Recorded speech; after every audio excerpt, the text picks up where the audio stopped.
But are you truly happy, Tara? Ching, Oh, ching. we got a good one. Woo! Oh, that That was almost a mess. That was intense. Yeah. Coffee after. This is going to be quite a podcast because you haven't had coffee in 2 weeks. Yep. Now it's Good all over the job. keyboard. Here's how you fix a keyboard. You spill coffee on it. Unplug it. Turn it upside down. Let it soak. I like to use Kleenex because they're super absorbent. This is the Tech Support Podcast with John and Tara. The actual Kleenex brand. Not sponsored, but. No, business box of Kleenex. Yep. John and Tara Podcast, sponsored by Okay, John and Tara. Notice I didn't do what I used to do years ago. Right. What would I have done years ago? What would you have done years ago? John. Every guy's used to that. Even if you don't do anything. I remember one time you opened the cupboard in the kitchen, or you turned around, the cupboard was open, and you banged your head and you hollered my name. That was pretty good. Well, do we need to go into this? Is there any mud you want to throw at me, Tara? I mean, years later, we heard about a case where a woman actually got a brain injury because By hitting her head on the, yeah. Right. Well, I was you're too smart. I was trying to dumb you down a little bit, a few, a little bit of, what was it called?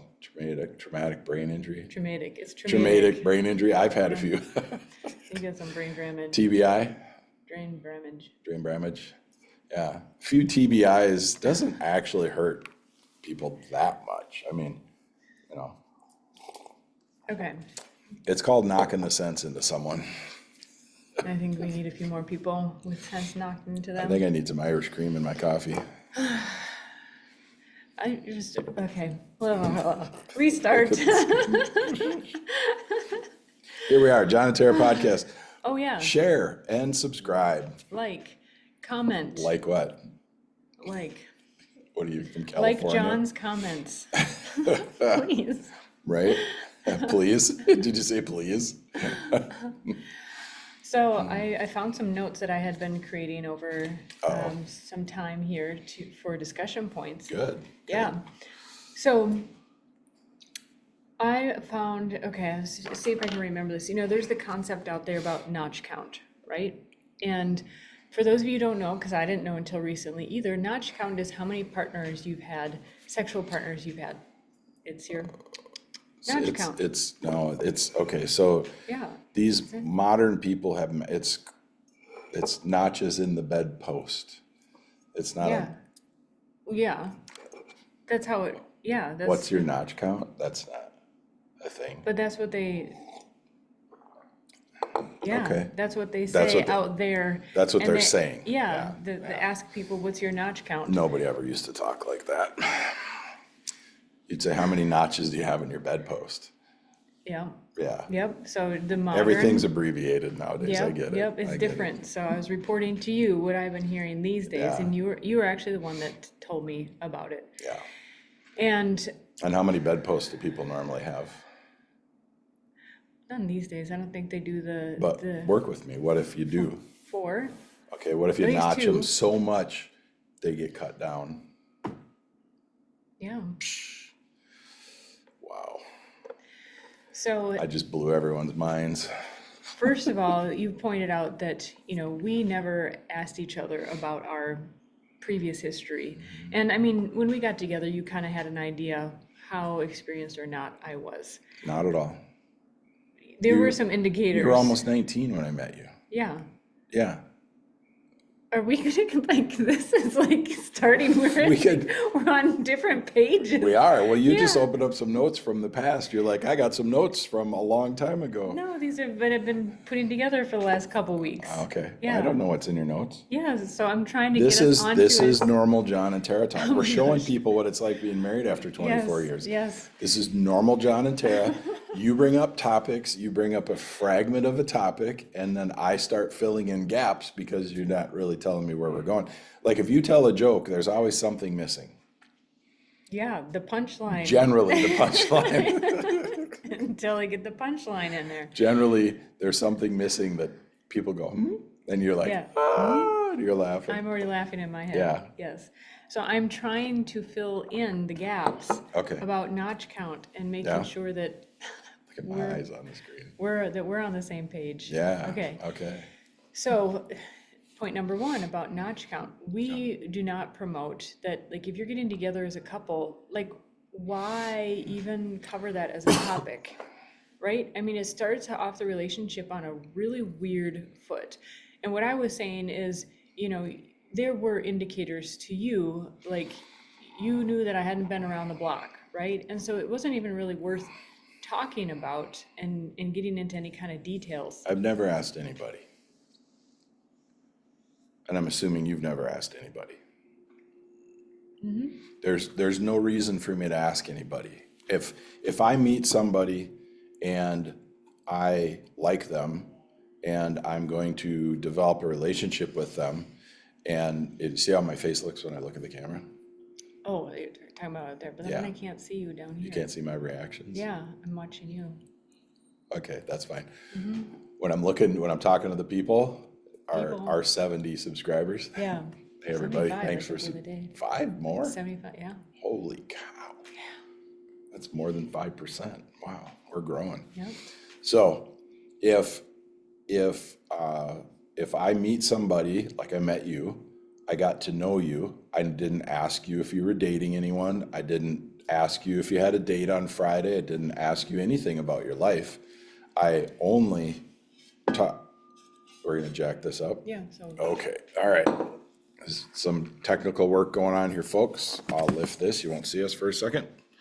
And we're not advertising Apple. that's why we didn't do Not that in what the we're past. doing. No, well, I have to make that taller then, so I will. All adjustments have been made. Good job, much better. All right. So I didn't ask you because I wasn't after you to date you. I've never gone out and interviewed somebody for a date, like interviewed them for a relationship. And so I would never ask anybody their credit score. I would never ask them their financial situation. I would choose, probably because I'm the guy, right? I would choose to, if I decided to go out with that woman, I would choose to go out with her like I did with you. I didn't know anything about your financial anything. And I wasn't, I guess I did know you showed up in a Ford Fiesta, so. Yeah, It was a fiesta going on. And so, yeah, I've never been concerned about that, probably because I'm the guy. I think women should be a little bit more concerned, but if a woman went out on a date with me and she started asking me about my finances, that would be it. well, we jumped from notch count to finances. So I think notch count, I don't think is appropriate necessarily to ask that, but, like, have you been tested for STDs? That would be a Neither one of us asked each other that. I asked you, and that's when you told me that you had a vasectomy. You You asked, just don't remember. I deferred really well, didn't I? Have you been tested for STDs? Don't worry, I got a vasectomy. Well, it was part of the whole gestalt of it all. Okay, I don't remember, honestly. Yeah, thank you for admitting that. Yes, So anyways, grab a Kleenex. what I had heard the other day, I was listening to Sadia Khan, who's a psychologist and is in this realm of relationships and coaching and so forth. And it was interesting, her perspective on notch count, like what is a high versus a low notch count. And tell me what you think of this. So she said that, if you're an in-demand person, man or woman, and it's relative, whether you have a high or low notch count is relative to how many opportunities you had. Because someone could have a really low notch count, but they've only been propositioned 2 times ever. Somebody could have slept with a low number of people. I can't take this notch count phrase. really can't. I really can't. But as far as, because it's become kind of like Let's just a say moral, sexual partners. it's become kind of a a criteria, right, for selecting a person, particularly a woman. The idea is that a man's number of sexual partners he's been with doesn't really matter because that's in a man's nature and so forth. But a woman's, how many partners a woman has had, the fewer the better as far as her qualities of being a good life mate. And so there's a bunch of topics to go off of there. But what was interesting, I found how Sadia presented it is that, since it's kind of it's like a moral measurement in a way, or a quality measurement for a woman, that if she's had a lot of opportunities, let's say 100 opportunities to have sex, but has only had sex with 2 people, then that is very acceptable. But if a woman has had 5 opportunities and she's taken 4 of them, then that is a high notch count, even though it's technically only 2 more than the So the what if previous she's had example. 10,000 opportunities and slept with 1,000 guys? Right, it's a ratio. That ratio system doesn't work then, Well, you can because- always get a ratio, you can always get a number. because that would be right? disgusting, right? Yeah, yeah. Okay, Yeah, there is still a point where someone is going to be, I don't mean to be being difficult. I know, you don't have to try, you're just naturally difficult. I have, what would Jordan Peterson say? I'm low in agreeableness. Yeah, Yeah, or you're, and I'm high as a kite. I'm high on coffee, man. I'm just sucking it down. I know, that's why I knew this was going to be Evidently, I missed my coffee. So, by the way, native root butter coffee, the butter doesn't come with it, but you can buy it directly from Irv and Liz from the Andes Mountains in Colombia, nativerootcoffee.com. Check them out. So you think that way of measuring is BS? Well, okay, so inherently, I'll be the inherently kid. Inherently, the human race, it's like babies are born with a fear of heights and a fear of snakes, right? There are certain things that are built into our system, right? Like disgust, right? If something smells, you don't put it in your mouth.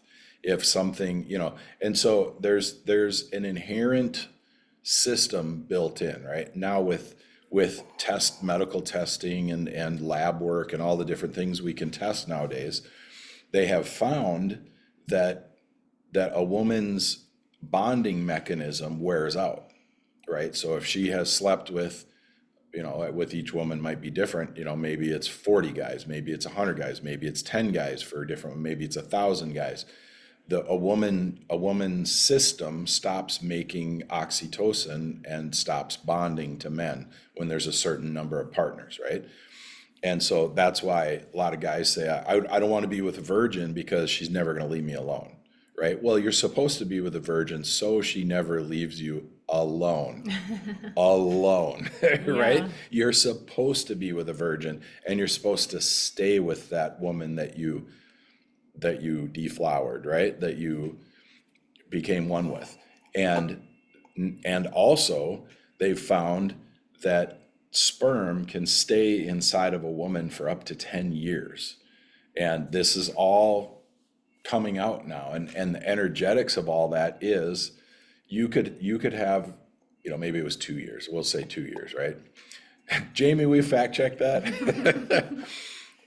But even if it's 6 months, right? That means potentially you could be with somebody who had been with somebody 6 weeks ago, and they could be getting pregnant from that sperm that's still inside of them, and it's not your kid. So they're finding with a lot of these fertility clinics, ancestry things, 23andMe, tons of people are finding out that their fathers are not their fathers, right?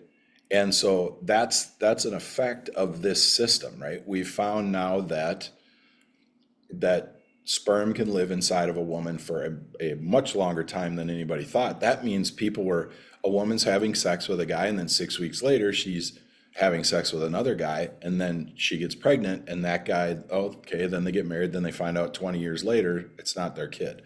It's not the dad's I kid. thought that information was not based upon how long the sperm is alive. It was that the DNA in the sperm is still in the body, not that the sperm is still Both. alive. The sperm stays there. They shown that sperm could live in pockets, right? And it's crazy. Yeah, so I think that's what's happening. I don't think there's a rash of women cheating, overtly cheating. I think what's happening is that the woman is getting pregnant and not, there's multiple sperm, right? That's why a woman's purity matters, right? Back in the day, it mattered big time because you wanted to know that they were your kids, and your lineage mattered, and your lineage still matters, but people don't put an emphasis on it nowadays as much. Society isn't. What do you think about the guys who say that they have to test drive it to know that they actually No, you don't. can Guys want don't. it long term? Guys don't. Do you think it's just No, a- they're playing. Yeah.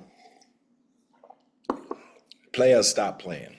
Yeah, they're Well, I mean, guys will say like anything to get in your pants. I mean, Yes. it's Yes. like, And can be very convincing. we've learned from the crooners and the rock and rollers and the rappers, we've learned that, you gotta start, you gotta plant you gotta till the soil before you plant the seed, it's a process, right?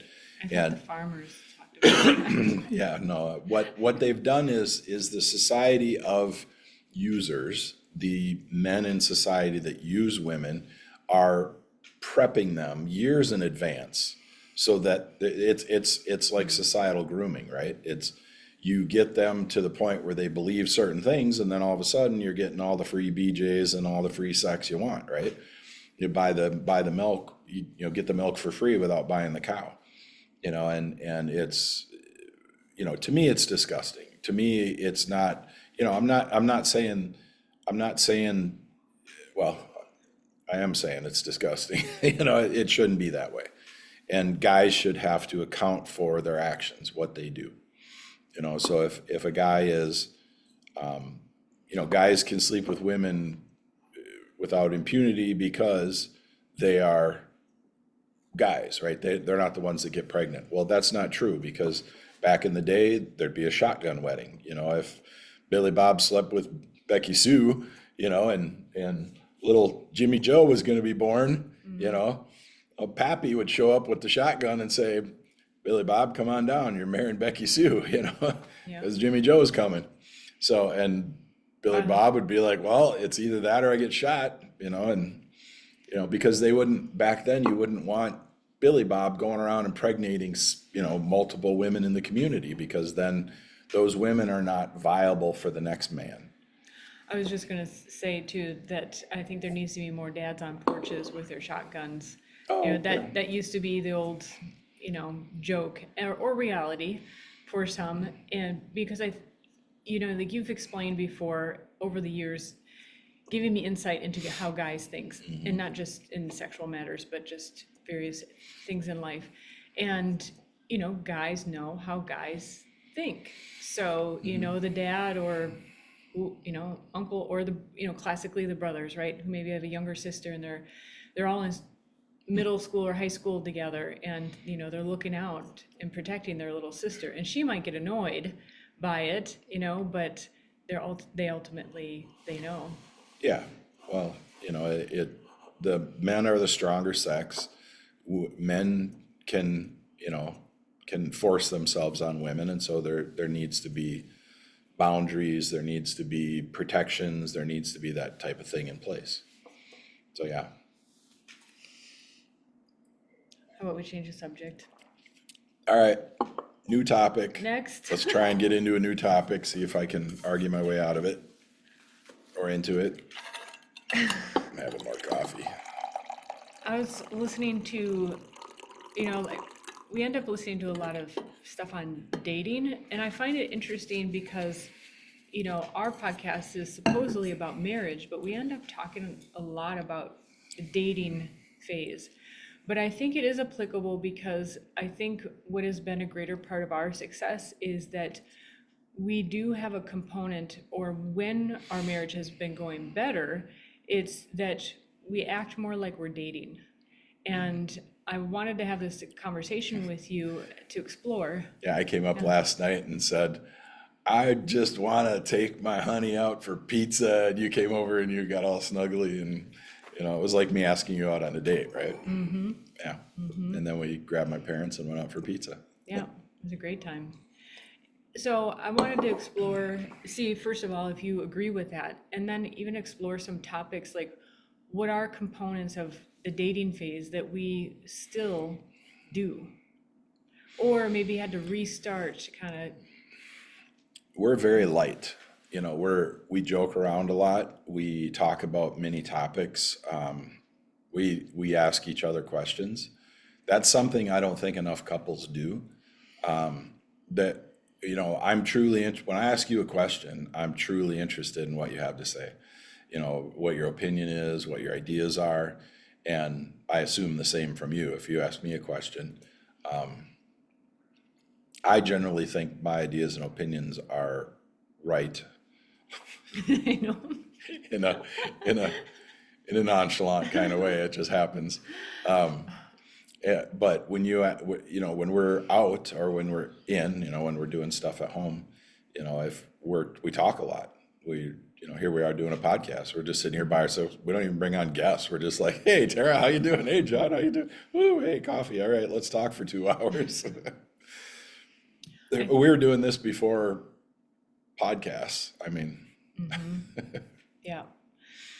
I think another aspect that this is something that I had to improve about myself was striving to be my best with you. So like when you're dating someone or you want to date someone, you're trying to be chosen, right? You're on your best behavior. You're trying to be the best version of yourself. And that's something that I think you can easily let slide. I think commonly goes in relationships and long-term relationships.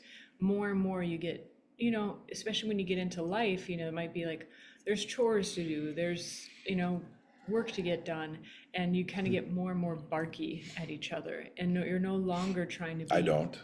the best version. No, Tell the truth. You're excellent at that, at not doing that. Right. Yeah. You turn into a Sheltie. Yes. Yes, that's a herding dog. That's a miniature herding dog. And they bark fast.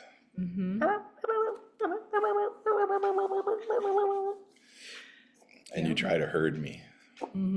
I think that's probably a pretty natural trait of women. And You think so? Ladies, right in. Yes. Tara just admitted it. All you women are barky little dogs.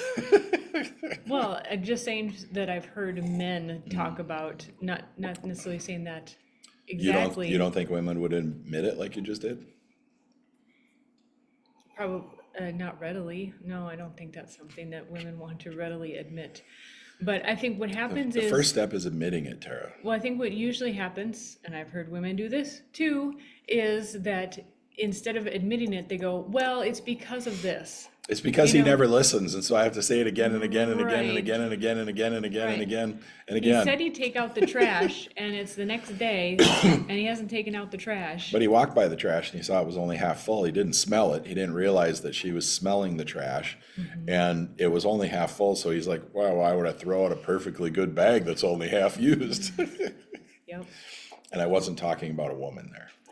That was something we were listening both to Esther Perel the other day, and that wasn't it she who talked about, sometimes she was talking about this very topic, that sometimes the other person's poor behavior is because of the other person. That's that precise example, I'm so tired of my wife nagging me, but you're actually not chipping in or pulling your weight or doing what you said you would do. And so but then it gets worse, right? She's like, you might be, the person might be escalating because they've asked you 3 times, and the other 2 times were very polite. There's also, we talked about this in a previous podcast, there's also the fact that when you're around a certain noise, you stop hearing it. What?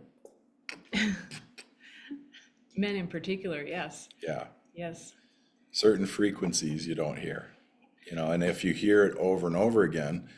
I was listening on Joe Rogan the other day. He talked about your olfactory senses, how they get used to things. People that live next to pig farms, they don't smell it. And even the people that come over there are like, oh my God, what is that? How can you, their eyes are watering and they're, and it's like, what, Yeah. you don't know. Yeah, or you go into an old farmhouse and You get used to it. So ladies, find different ways to address things with your men. Do not remind them that you've told them 10 times, because that takes away, that's like threatening your kids. You're going to get in trouble, you're going to get in trouble, you're going to get in trouble, and then you never punish them. They become more unruly, right? So stop telling your man how many times you've told him and find a way to get him, honey, can you help me? The garbage really smells. Honey, can you come in here? Would you stick your nose in the garbage and find out if it smells? I don't know if it does or not. I can't, I'm stuffy. Okay. And then the guy sticks his head in there, it's like, oh my God. And he grabs it, takes it out, it's like, what crawled in here and died? I think that kind of thing, right? I think that would actually do the trick. You're kind of talking about getting creative rather than demanding. Well, you wouldn't, there's a lot of women in the workforce now, right? There's a lot of ladies working, and you have contractors that work with you on your projects and stuff, and you wouldn't, I don't think you would ever say, so-and-so, I've told you 4 times now. Not Right? like that, no. Yes, Right. So, ladies, Tara, treat your husband who is living with you, who all of his little irritating habits. Forget about all those. Forget about all the little things that irritate you, and focus on the things that make you stay, that make you say, I want to be with this man. There's a reason I married him. There's a reason I'm with him. There's a reason I'm staying. Otherwise, you're a fool and you should just leave, right?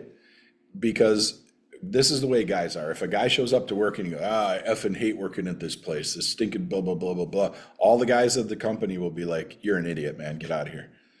Go stick your head in the toilet and flush it. I don't care. I'm not listening to your crap.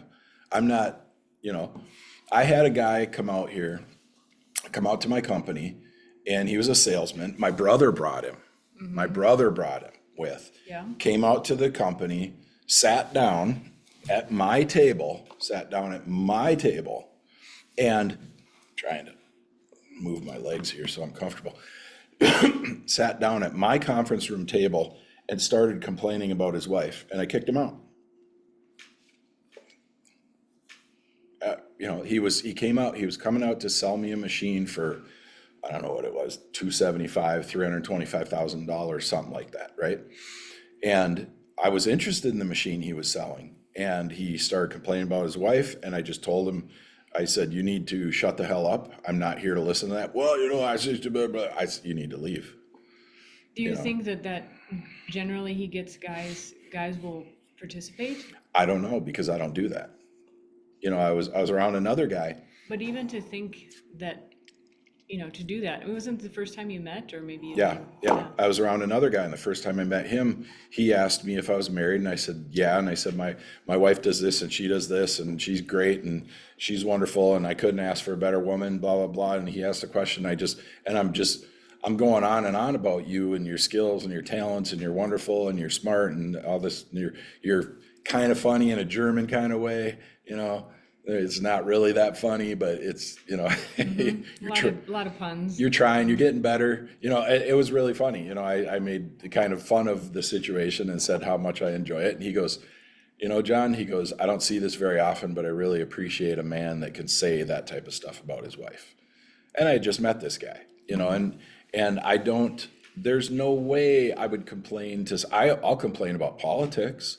I'll complain about, politicians and how they should just shut their mouths and do their jobs, and not destroy our economy and not corrupt our systems. I'll complain about something like that, but I don't complain about my wife. I don't complain about my job. I don't complain about my business. I don't complain about things like that, because if I continue to do the things I'm complaining about, if I complained about the things that I'm doing, I would consider myself a fool. So, So back to the, I mean, excellent point. Don't mean to, push past this, but it's okay. if this may be too impromptu, but you're quick on your feet. So can you recall any times where I've applied that creativity to getting you to do something rather than nagging? Yeah. Yeah. Because when you first started doing it, it was overt. Honey, honey, love you. Well, sometimes John. you need to, You- go the nth yeah, degree to be yeah. able to, Yeah. yeah. Yeah, you started with overt things, you started with stopping, coming to me, standing in front of me, maybe kissing me, maybe holding my hand, and I could tell you wanted something. And I probably joked about it. I'm like, uh-oh, here it comes, just being funny. And you would say something, I'd say, yeah. And then I would go do it. And then, you started shifting the way you were doing things. And it was previous. Can you take out the garbage now? Can you do that now? Are you going to do that? And I heard that in your parents, that it was a very kind of way that they dealt with each other, and so that's what you learned growing up. So what was the difference for you? Because I was still asking, right? Yeah, you have the right to ask me anything. But You it don't sounds have like, the right to get an answer, but you have the right to ask, right? You can ask anything you want. so to you, that was more effective, however, to touch you, to be aware of my tone of voice. What's my love language? What do I like? Physical Physical touch, touch. quality Physical time. touch. Yeah, Yep. Physical touch, quality time. Gifts are okay, but I'd rather buy my own stuff. yeah. Words of affirmation probably would be the next one. Yep. Yeah, Yep. you're so sexy, you're so Well, wonderful. I'm letting it grow a little bit here. Yeah. So, do you think that would have a lot to do with a guy's love language, or is it pretty straightforward? Like just stop Well, let's barking say a guy is all about affirmation, right? You would say, honey, it'd really help me out if you take out the garbage right now. It smells really bad. And don't do it from the other room. Don't stick your head out the door and holler out to the garage. Ask your husband, could you come in? And I know a lot of women are so your politeness can get you in trouble, right? So you don't want to like, if you see me on the computer and I'm just going away, you're like, oh, he's probably working on something. I'm not going to disturb him, right? And or if I'm in the shop, you'll be like, well, he's busy, he's working, I'm probably not gonna. But every time you come around, I stop what I'm doing, I look at you, I walk over, I grab you, I'm like, I love you being around, I love doing stuff with you and seeing you. And although I'm not going to complain about what I do, I'd rather be doing you than doing what I'm doing in the shop, right? So when you're around, it's awesome. And so most guys are that way, right? And if a woman's with a guy who's not that way, she's with the wrong guy. But if you stuck your head in the living room and said, hey, John, could you come here for a second? And I'd say, yep. If I'm watching a movie, I pause the movie, right? Because I can do that. I have the power of the invisible wand, and I walk into the kitchen and you say, could you smell that? That smells pretty rank to me. And I go, whoa, yeah, I'll take it out right now. Because I don't want our house smelling like rotting food either, right? I mean, the other night we had shrimp. There was some, shrimp tails and stuff and that stuff starts smelling bad fast, right? And I hate the smell of fish like that. Mm-hmm. So I took it, you didn't even have to say anything. I took that out. I'm like, oof. So, but I don't think it's not a problem. The problem is when you create a problem, right? And yes, if you ask for something to be done and it doesn't get done, it becomes a problem for you. The person you are asking needs you to illustrate to them what the problem is, why it's a problem. Guys are logical, right? Honey, I've got a problem. The garbage stinks. I'll take it out. If the husband says, well, take the garbage out, then maybe you should. I mean, maybe at some level, and then you have a talk later and go, I was hoping that you'd take the garbage out. Maybe he'll go, well, if you would have asked me to take it out, I would have. But you said it smelled, so I told you to take it out. Solution, right? Mm-hmm. But a woman likes things done for them. I never thought, early in our relationship, I used to get upset internally if you asked me something like that. And I think most guys are probably that way. It's like, what are you bugging me for the freaking garbage? I'm doing something here, I'm in the middle of this, and it might have been an RC helicopter I was or just gonna say or something like it that. might be a video drone. game but you know what? If a guy is working 40 plus hours a week and he comes home and he wants to do something, it is polite not to bother him, but it's also polite to let him know that he's helping you and then to show gratitude for that. Instead of, I asked 10 times and he finally took it out. It's about time. It's more like, thank you, honey. It really was getting rank, and then the guy can smell the garbage himself and he can gauge, right? He can be like, oh, this is the point where she says, take it out. So now I can do something for you, right? Now I can get ahead of the game. I can take the garbage out earlier before it smells, or I get just a 10% whiff of, okay, this is going, right? I take it out, even if it's only a third full, because maybe we were cooking a lot and there's scraps in there from a bunch of stuff and it just starts baking, and it's composting. That's what's happening in the garbage.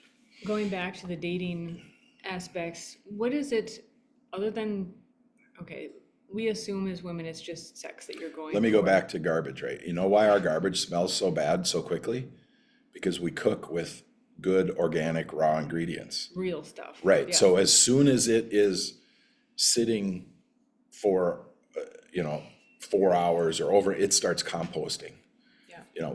I know a lot of people probably, there's a lot of people that eat out of packages and they just throw packages away and their garbage never smells. They're probably going, why does your garbage smell so much? Oh, that way you're, yeah. Yeah, because we're always cooking. Yeah. The cutting board comes out, the knives come out, it's steak over here, there's fish over here, there's vegetables over there, and we're doing our thing and the scraps go usually in the compost bin, but sometimes they go in the garbage. And yeah, so anyway, all right, back to sex. Yes. And dating. So Oh, careful. early on, when you're dating, you're trying to be your best to one another. I think there are certain, it's heightened. It's like training a dog, right? And it's like they're very treat oriented, right? And so you find out how you can train them. Well, it's right? hyper. You're hyper nice. You're hyper polite. You're hyper attentive. Here's what I'm going at though. So like when you're training a dog, maybe usually they're I forget the term. They're really receptive to treats, and they also maybe were really receptive to attention, right? And so the reward could either be a tiny treat, or alternatively, you can also use petting them and your voice, patting right? them. Yeah. Good job. So Thank you, Tara. yes. I think when we're dating, we're trying to discover what are those things that other person responds to subconsciously, right? Because in turn, that puts us in their favor. And once you get there in a relationship and like you're going steady, or you're in a committed relationship, you've kind of locked that in. And once you've locked that in, like you know what their triggers are, we tend to stop trying to find out how we can. I didn't. Not including you in on this. I didn't. But what I wanted to get at is, for you personally, and if you can generalize for guys, what are those treats, right? What is it that you're like gets the dopamine kick or the excitation kick in your brain?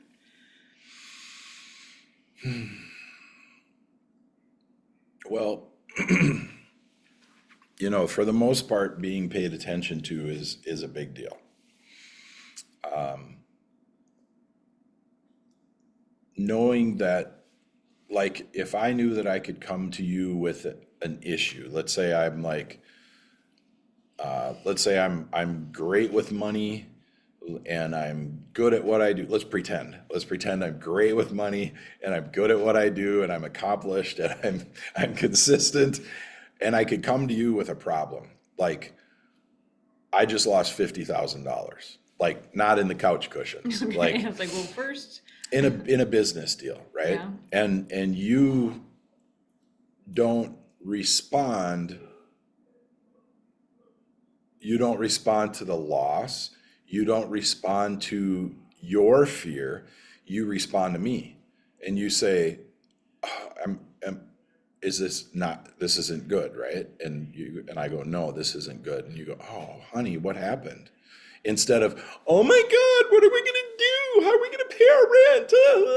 You know, and that's what a guy wants, right? When they say when a guy says he wants a partner, right? It's not partnered like everybody else that, he wants somebody that he can talk to that is going to respond, not like a guy, but like a wife. Like, you are my wife. I want you to respond like a wife.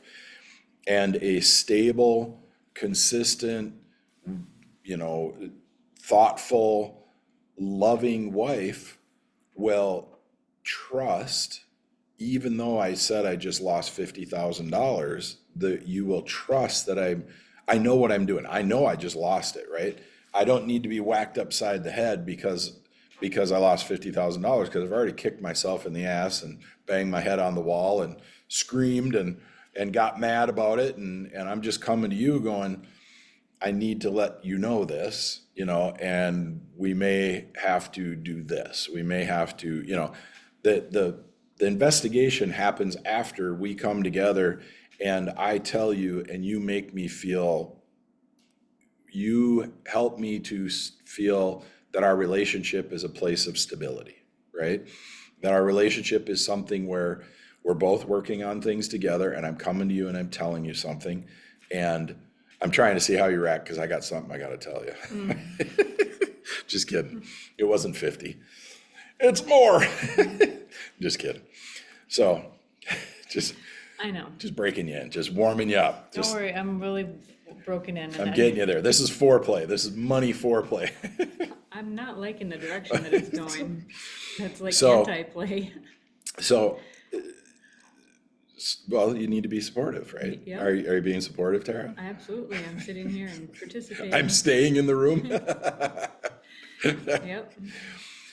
So that's, and the reason I use $50,000 is because most people can't imagine that, right? Most people can't, that's like losing your house and you had 50,000 equity in your house and you lost it, right?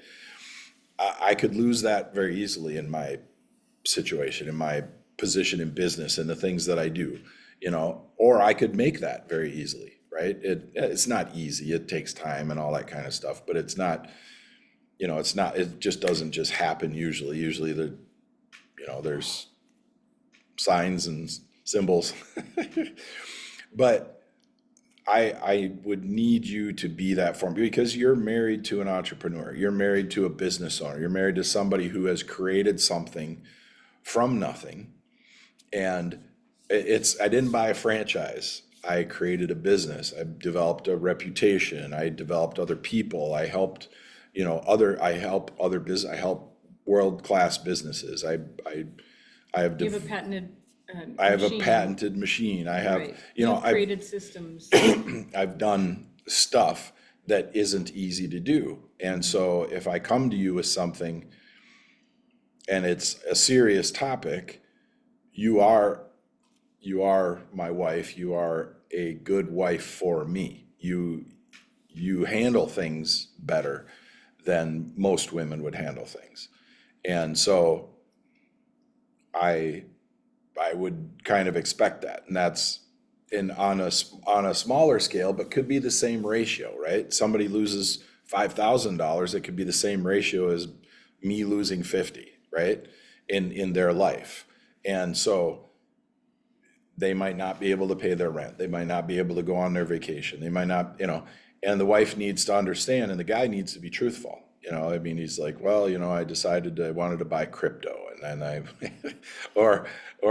was going to do this deal and I didn't get a contract with the guy and he disappeared with my money, or whatever it is, right? I bought a computer from someone in Africa. I bought a computer from eBay, and the FBI said my money ended up in Spain, and they can't go after it now. That was a true story. Nothing against eBay, but just be careful who you send your money to. Yeah. That was early on. But anyway, you're your stability matters. Just like if you come to me with something, you don't want me going, oh my God, how are we gonna, you don't want, first of all, you don't want to hear my voice go that high. And, because then I wouldn't be considered an alpha. I mean, Yeah, good you'd grief. totally be blowing your cover. Yeah.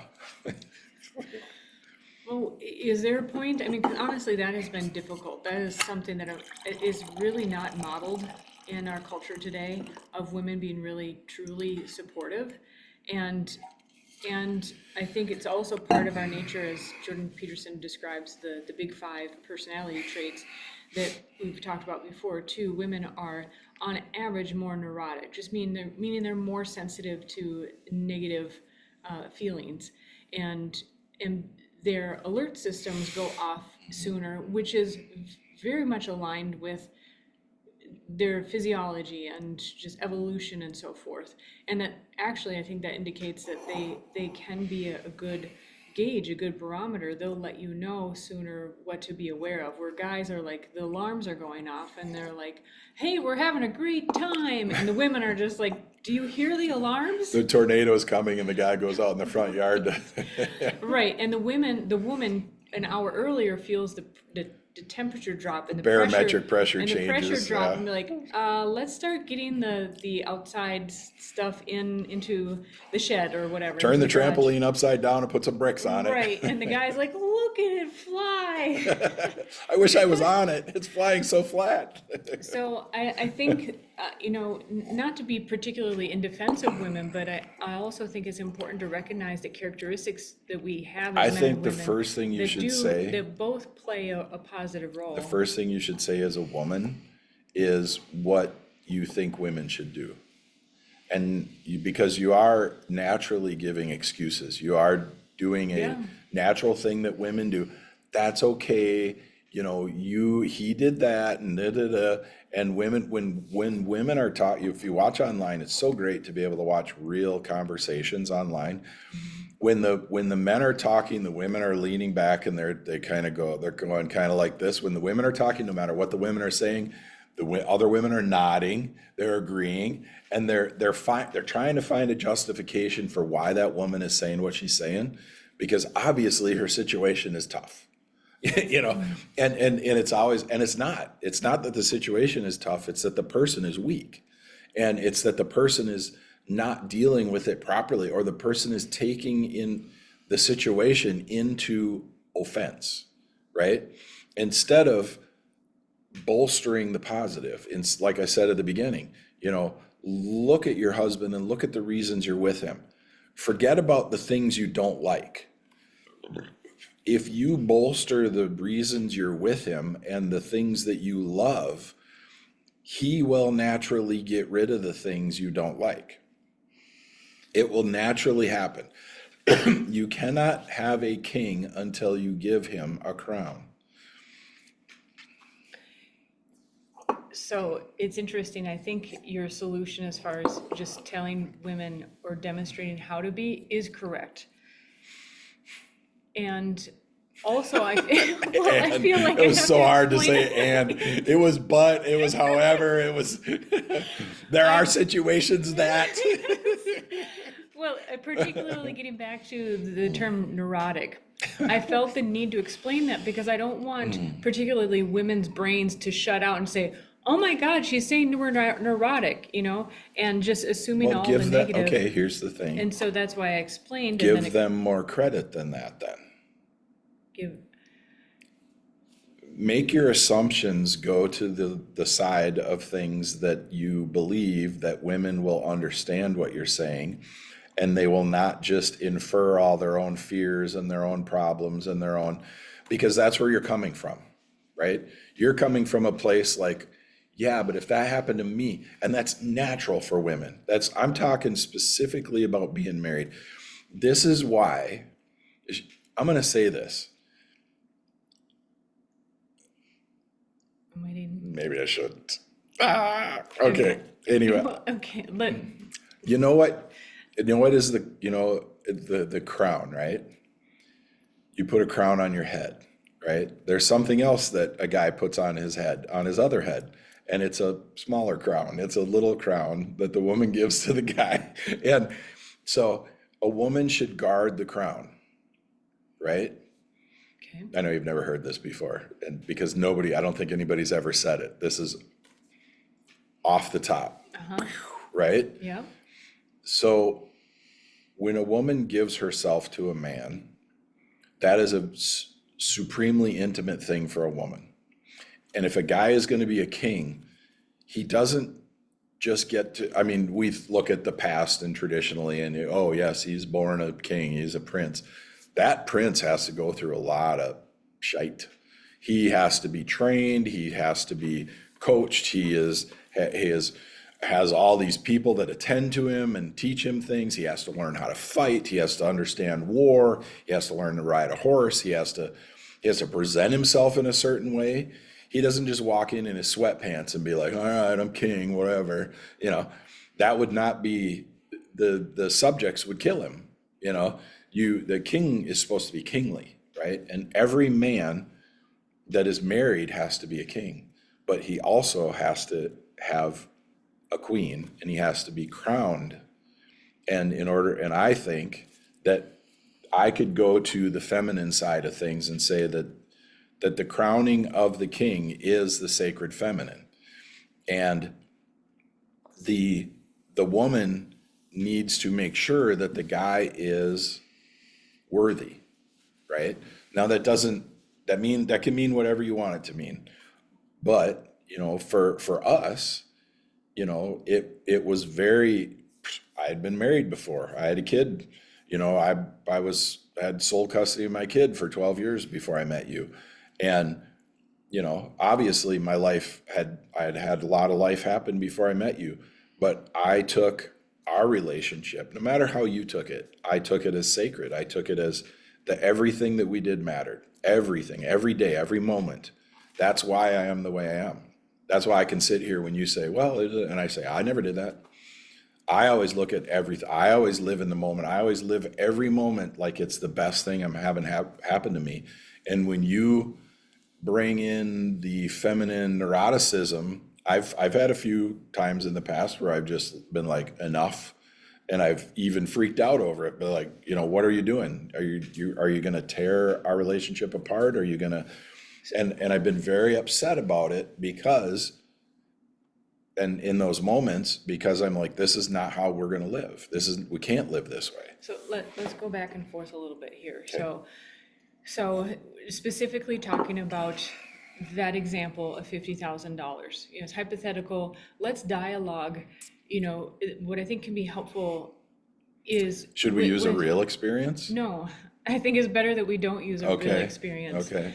But, okay, so let's say you've lost $50,000 and you didn't get a contract from someone and they're like, our customer pulled their not contract. That's not a loss. I'm talking about money that I have in hand or money that I've worked for and didn't get paid. Yeah, that's what I mean. No, Yeah. You're talking about losing a contract that I didn't have. Well, that was one of the examples you came up with, so that's why I used that. Oh, yeah, well, okay. So, let's say that's the case, okay? Now, let's dialogue. Because this is like, it's content free in a way because it's a made up example. But, Sure. So in the past, in that kind of situation, why I would feel uneasy is that, $50,000 is a lot of money, A, right? B, what are the long-term consequences of that? Because in a business that eats into your, working capital and so forth. And also it is like you've said before, and I've gone through, like when we went through the bankruptcy, I also had to consider very logically, okay, this is the person that I love and I do trust him, but this is a big thing that happened. Like, is there a point where I question my own choices? And so for a woman, like you brought up too, that $50,000 may be like $5,000 to someone else. And Same first ratio, of all, yeah. right. So in your opinion, do you think there's ever any point where the woman is justified in going, that I feel really uneasy about that, and we need to, After she finds out why and what and how, yes, not instantaneously in the moment. okay, so you're talking about in the moment, it really, you value having a wife who just like hears you out, is there with you Do you in, value me hearing you out instead of giving you solutions every 10 seconds? yeah, Okay. yeah, Yeah, certainly. same difference. So what do you think would be examples of where a woman would be justified in going later and, maybe Well, pulling together conversation if a guy later? loses 5 grand gambling, and that was their rent payment, their car payments for the month, yeah, then, but you got to find out that it was gambled away. I mean, if I had an example, I had a customer not pay me and I had done all the work, and the number that they didn't pay me was not the exact number I lost. Let's say it was 2/3 of the number that I lost.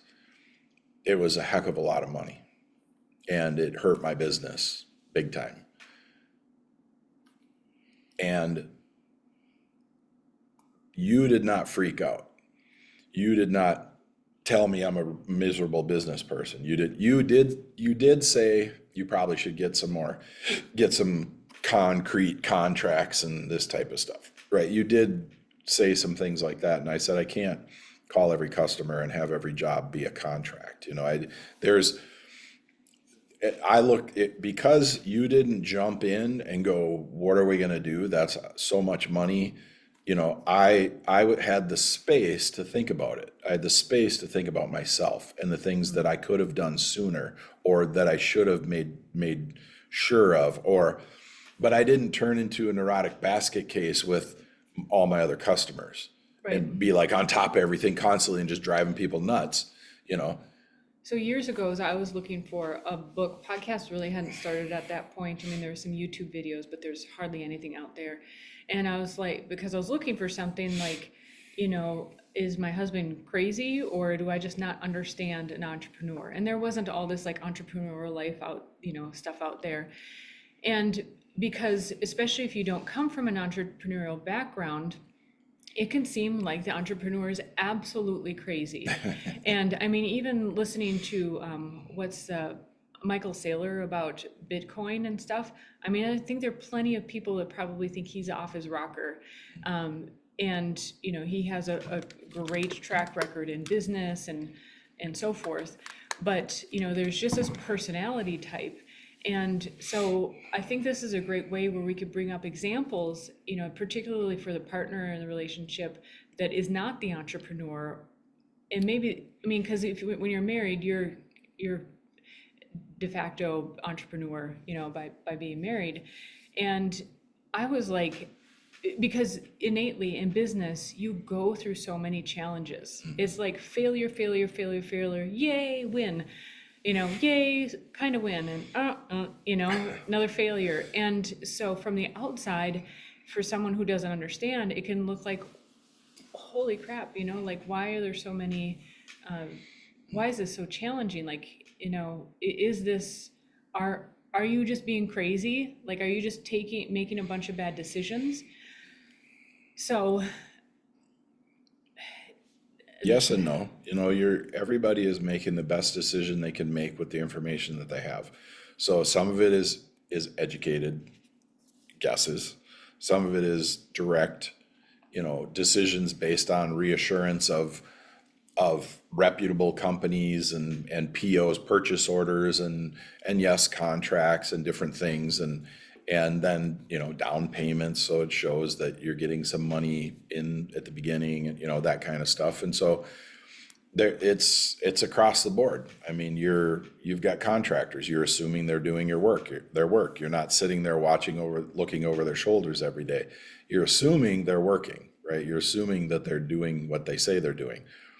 And if you find out 6 weeks later that they're not, well, you're going to think to yourself, well, now I got to check up on people every single day, and I got to, have progress reports, and I got to see partial work that's done, and I got to, or you could say, I need to find a reliable person, right? well, in that circumstance, I would say I'm not paying enough attention because I can see along the way there are other indicators that work is getting done. Sure. So there, and that's still, that's an educated guess, right? That's still, you're going, okay, this is happening, I'm seeing it, and I'm thinking, I'm believing it's gonna happen into the near future, and, there's, nothing is set in stone. There are actually no real paths for business. There are standards of operation that are better than others, but there are also the outliers that become something bigger than anybody ever would have guessed because people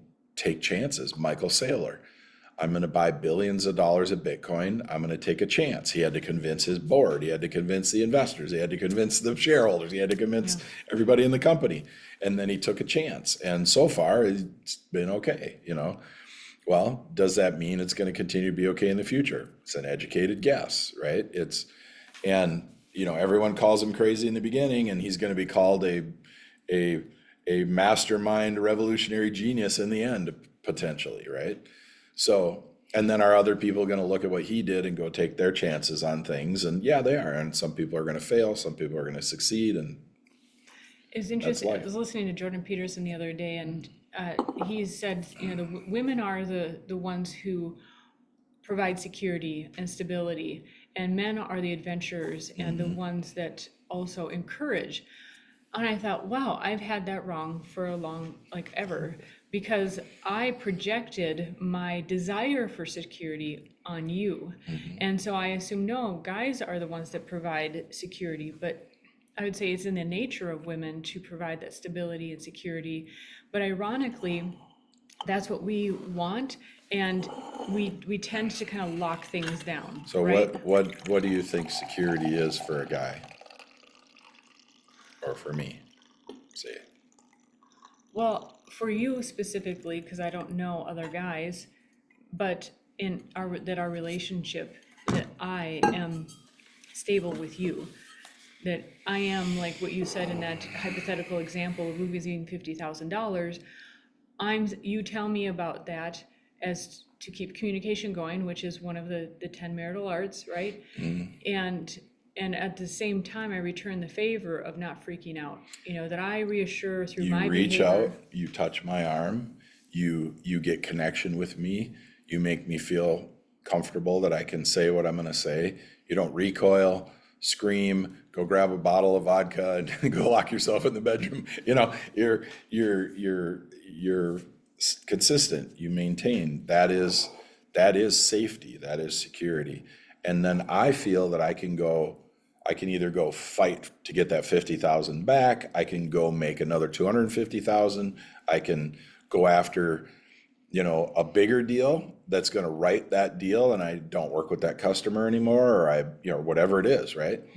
And I know that you're there, you're with me, because it's very difficult to fight battles on multiple fronts, especially if you don't have the forces to do it, right?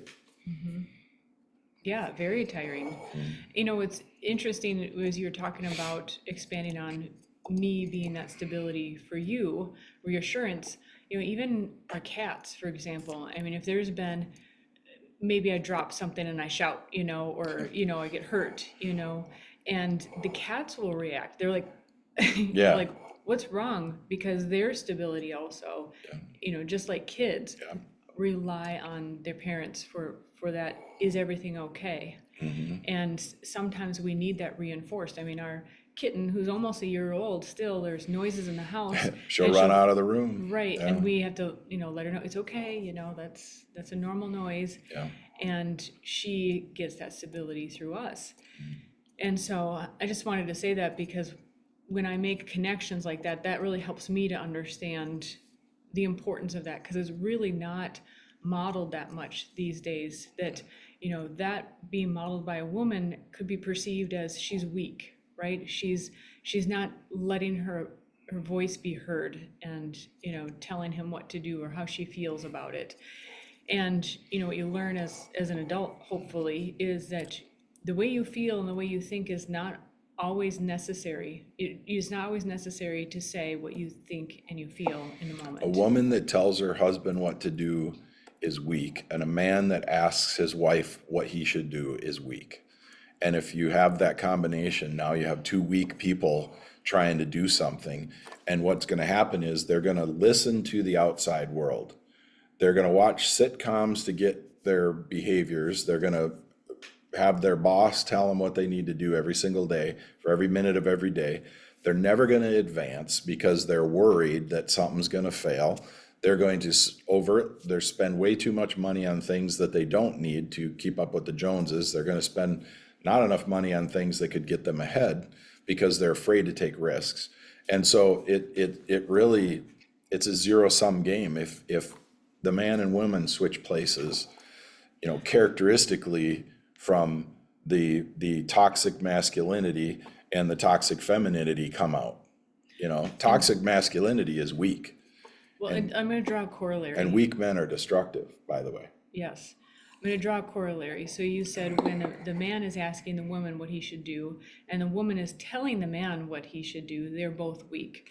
So the corollary is if the employee is telling the boss what to do, there's weakness. If the boss is asking the employee what he or she should do, that's weakness. Yep. And that's the corollary. In the middle of that, there is a balance point, right? You will have employees you can take advice from. You will go to your wife and ask, what do you think about this? Our contractors all the time, we've been working together for a couple of years. I'll ask, what do you think? What has been your experience with the customers? If we do this, what do you think will be the reaction, And so you get that feedback, and yeah, you do have a very good working relationship then. But I know that the decision is still up to me, even if I've asked contractors, there's because it's a responsibility as well. And you've seen, as you have grown your company and have developed in your ability to handle business, there's a lot more conversations between us about business, and your opinion fits into my categories better. And that's what it is, right? Yeah, I have a bit of perspective. I mean, if you're shopping at, we'll say Kmart because it doesn't exist anymore. If you're shopping at Kmart and you're coming home saying I saved 20% off a $7 item and I'm spending $1 million on a machine, I'm never going to ask you, what do you think? Right? Because I'm going to be like, great, honey, you saved 45 cents on a $7 item. Great. And I'm not going to tell you I just bought $1 million machine. I will say, I just added a machine to the shop and I hired a guy to run it, and I'm going to do this, I'm going to do that with it, and blah, blah, blah. And you'd be like, oh, that's awesome. And we'll go to the company. You'd be like, oh, it's so shiny and it's new and it's clean and it looks great, And if that's the level you're at, I'll go, yeah, it is shiny, honey. Look at that. Isn't it neat? But if I can talk to you about investments and I can talk to you about money in that way, and I can talk to you about these things, that our conversations are gonna, and you can also tell women right now, you may not want to be that kind of woman. Well, let's bring up this example. The kind of woman I'm talking about is a woman that is getting into equal coherence with a guy on business and finances, and you may not want to become that. So several years ago, let's say about 7 years ago, we had this conversation, and it happened a couple times because the conversation was, you're acting like you want to be on the same level as me. You were saying this to me. Mm-hmm. And you're like, you don't realize what you're asking for, because this was after our bankruptcy, and I was like, you need to do this, we need to do this is how things need to be run. And you're like, well, if you're going to participate in dictating at that level, yeah, what we're going to do, you're going to participate at that level in all areas. And I said yes. I said, I don't want to be left out, because I felt like I was being a victim of the situation because I wasn't aware all of what was going on. And I said I yes. laughed. Yeah, you did. I laughed at you and you got mad at me. I got very mad because it was insulting. It was like you were deliberately insulting me. No, it was, you now know, I wasn't insulting you. You now know what you were asking for. And it was, if anything, it was a drink from a fire hose. I mean, it is not for the faint of heart. It is not for the faint of mind. to be in business. Business is not, oh, I'm going to start a business and I'm going to, and I'm going to make a lot of money. It is a lot of work. And I'm not going to discourage anybody from doing it. If you're going to be a business owner, nobody can stop you. If you're not going to be a business owner, nobody can force you. It's just not going to happen. But that's just to follow up on what you were saying as far as, if I had been a wife saving 20% at Kmart, you weren't sharing. And here's the thing is I didn't really ask or intend to be that kind of woman. I always saw myself as very capable, and not just saw myself, I'd proven to myself I was capable of a lot of things that I put my effort into. And I felt like I had failed myself. So I'll let you in more maybe on the thought process. When we went through the bankruptcy, I did go through the thought process of, I love this man, I do trust him. However, what happened could have been prevented, and no matter what, I am experiencing the fallout of the result. And I don't want to go through that again, in the sense of, if he is making poor decisions and I can't, as a reasonable grown woman, say, I didn't know. At that point I had to learn, right? It's like, fool me once, not that I thought you were trying to fool me, but it's life's lessons, right? Yeah. Are you going to change how you are? And I did decide, I had to decide internally first, who I wanted to be, and it was a point of a number of changes in life I won't get into as well, that make decision making even more challenging. But I decided that, so when you did say that, I was like, yeah. And I didn't know, I didn't know what I was accepting, but I knew that I didn't want to take what had happened already. I wasn't going to opt for that again, because then it would be my fault for sure as well. So yes, everything in hindsight could be avoided, right? There were decisions that I wasn't willing to make that potentially caused the problems that led up to a bankruptcy. Did I think that was going to happen? No. However, I could have laid off half my workforce, right? And I wasn't willing to do that because of what another company did to us as a company. I just went to the guys and I said, here's where we're at, here's what we got to do, here's how we're going to do it, and everybody on board. And we even guys took a pay cut, and we did all this stuff, and it was difficult to rescue, right? Yeah. And then we had a bank call one of our loans and just say, and we found out, I even found out later, I was just talking to some investment bankers the other day, and I said, yeah, I went through a bankruptcy, but this bank came to me and said, we're calling this loan, and, we're not doing anything else with you, and we don't care, and blah, blah, blah. And they named the bank. They said, was it this bank? And I said, yeah. And they were like, they did that to everybody. They took all their small businesses and just wiped them out. And it was all SBA stuff. So it was all stuff they didn't have a dog in the hunt. Yeah. They had no skin in the game. They didn't really care. They just, boom. And it was devastating,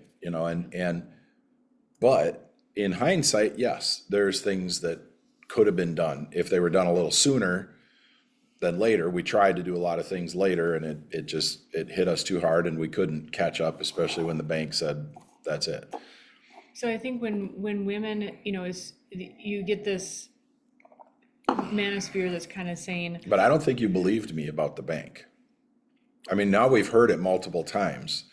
Not that I didn't believe it. I thought maybe you were leaving stuff out, like you were behind on payments or something. And they're like, you know what, we've had enough of this, and so we're just going to call the loan. So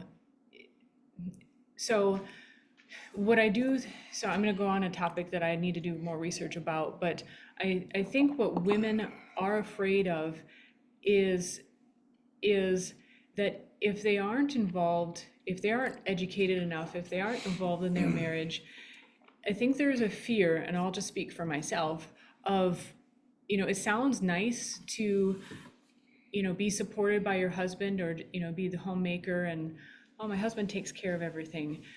But then there's flashbacks of not too long ago when many women were homemakers, stay-at-home moms, and their husband dies and they don't know how to handle finances. And They this- don't know where the money is. And They this is don't- the neuroticism, It okay? is, but it's also, if you do have a husband who's making poor decisions, they find out, when they're 60, she finds out, oh, we don't have anything, like he's constantly remortgaged our house. And so I think it's a similar, there's been a teaching, my generation in particular, of you need to take responsibility for yourself because you can't count on another person to be totally responsible for you. Well, and this is a whole nother podcast. There's another aspect of what people expect nowadays, the level of lifestyle people expect, right? So if a woman marries a guy and he's making 85,000 a year, let's just say like some above average income, right? 85,000 a year. But the lifestyle that together they want to, live is 175,000 a year. And so they remortgage and they buy an RV and they remortgage and they buy a boat and they remortgage and they buy new cars, and pretty soon they can't afford the house and and that kind of thing. They can't afford the mortgages, right? Or they have no insurance on all the stuff they buy. You really, financial literacy is not taught, right? And so it really behooves people to understand financial literacy. And we've listened to some people talk about the Dave Ramsey program and stuff, and literally husbands and wives are beating the hell out of each other about being on this program and going after each other about stuff. And it's like, wait, you guys are in the same boat. Dave Ramsey might be correct in general, but he's not correct about your life. He's not correct enough for you guys to fight about it. You have to either decide you're going to stay in the same boat. And like you said, you decided, I love this man, I'm going to stay with him, I'm going to go. And I don't even know if it was that conscious of a decision. That's just what happened throughout the pathway. It was a conscious decision because I was I wasn't just reacting on my feelings. I took several months to really assess the situation logically. Well, okay, I can understand that and I won't get offended by it, but that's something that a guy doesn't go through. A guy's like, if a woman cheats, a guy will go through that. No, Am I going to wasn't- stay with this sorry, woman? No, it wasn't like I was considering divorcing you. It wasn't that. It was more like what I was going to do. You were considering the situation. I was absolutely considering How the much do I situation. want to step up? Right. Or, Okay, or what do I want to do? I'm not going to just keep doing the same thing, but what do I do? How do I act? How do I react? Right. And that's when our lease was up anyways, and they wanted to sell the house, and we were going to move to a townhome. And then I was the one that said, no, we should move back to the property where you had built this area, and we finish off this condo, and do that. It was a better move financially. And that was a part of me shifting and going, you know what, even though I prefer to live closer to the cities and all this, that's not the right thing to do. And we were already signing the lease and so forth on that other place, but so that's an example. It's right? hilarious because now our podcast is so colloquial, only people that live out by us will know. If anybody that knows us watches this, they're the only ones that are going to know what you're talking about. Yeah. About the locations and all that kind of stuff, yeah.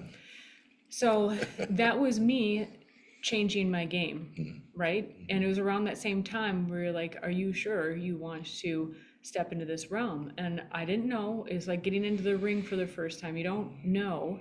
But I knew that I wanted to, if I wanted things to be different, I'd have to change something. And that was, I thought, the most reasonable way to change.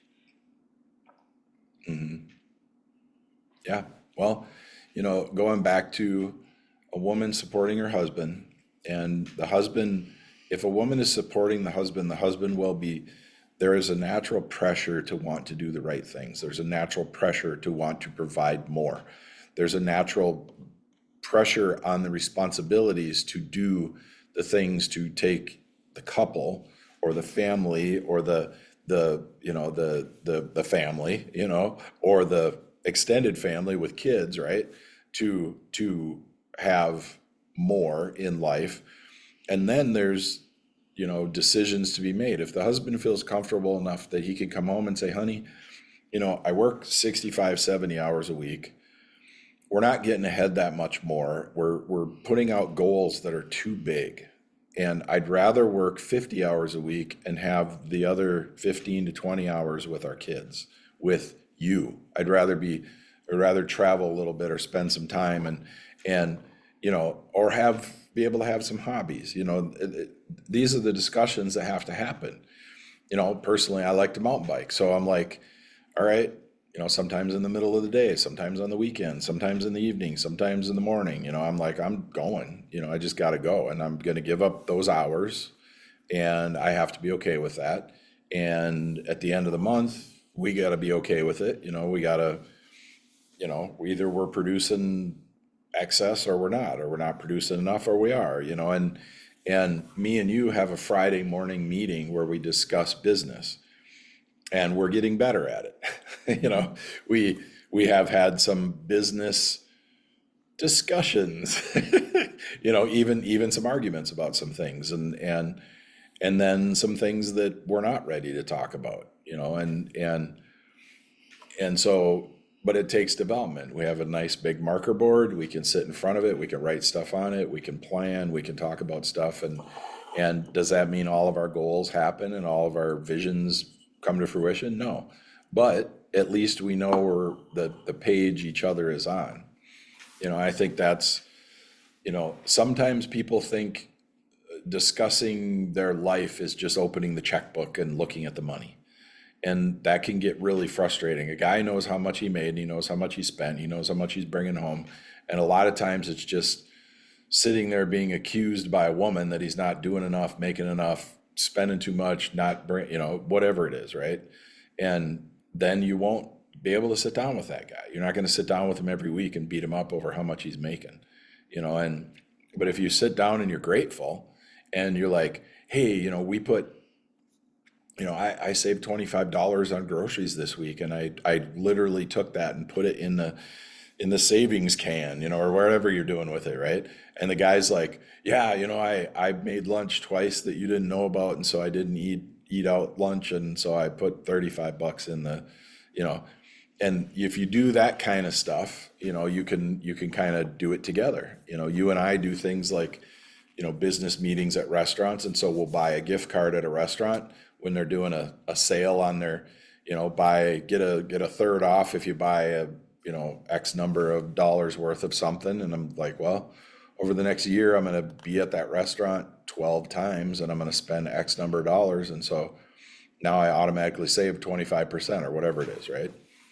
This is going to sound like fishing for a compliment or something, but honestly, you're wonderful at that, honey. There's so It's much. Awesome. There's also so much talk. Now, granted, I'm in a bit of an echo chamber, but there's talk about, boss babes, right?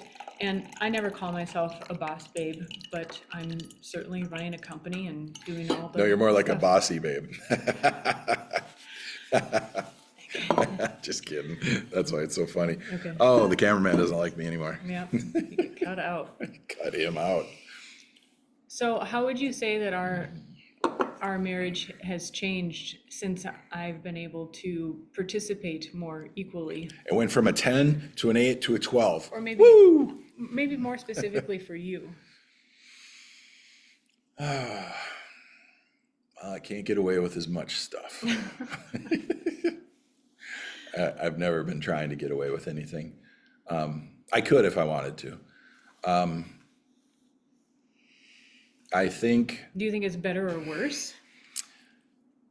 For me, you're running a business now. So for me, it's less work because you have leveled up to what you need to do in your business. There's less work for me to do helping you. And just being honest, it's in the beginning, it was a decent amount of work. I was involved in everything. I was right there. I was every day we were talking about stuff. But I knew that I've trained a lot of people in business. I've trained people in martial arts. I've trained people in NLP. I've trained people in remote view. I've trained people across the board in many genres, and there's a benefit, right? There's a benefit, guys. There's a benefit to teaching your wife what, how, when. And ladies, there's a benefit to not acting like you know what's going on when you don't. You know, there's a benefit to not throwing your neuroticism on your husband in the form of anxiety and frustration and then ultimately anger, right? Well, you were also able to help me prevent a lot of things since we were in such chronic communication, and it was a lot in the beginning, and it's recently tamed down. You remember when I gave you Dale Carnegie's How to Stop Worrying and Start Living? You could have took that as an insult, right? But you took it as, this is something I should read. And there's, you know, everybody's watching videos and all that kind of stuff, but there is something to sitting down and reading to learn, right? And so I would say for most couples, you know, I don't worry about things. So I did read the book, but there wasn't a whole lot that it did for me. It helped me understand people that worry, right? That's more what it did for me, was help me understand you so that I could work with you and help you. There's a lot of other books that I read that helped me. But I think that a couple that wants to get ahead in life should be on a reading program together. And doesn't mean you read the same book at the same time. And I mean, you could read to each other if you want. You could, you know, some people are going to read super fast. Some people are going to read slow. Sometimes one person's not going to read at all and the other person's going to read a lot.